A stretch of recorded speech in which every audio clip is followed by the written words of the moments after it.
National Weather Service in the Quad Cities has issued a severe thunderstorm warning for northeastern Rock Island County, Whiteside County, Carroll County, southeastern Jackson County, northeastern Scott County, Clinton County, until 5:45 p.m.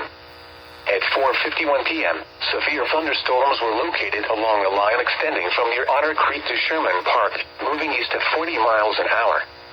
Expected hazards include 60 miles an hour wind gusts and penny-size hail. The following impacts are expected. Expect damage to roofs, siding, and trees.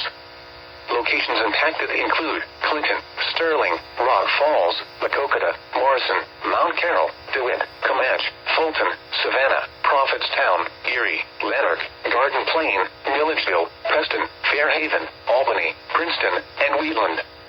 This includes Interstate 88 between mile markers 16 and 44. Take cover now. A tornado watch remains in effect until 8 p.m. for northwestern Illinois and east central Iowa.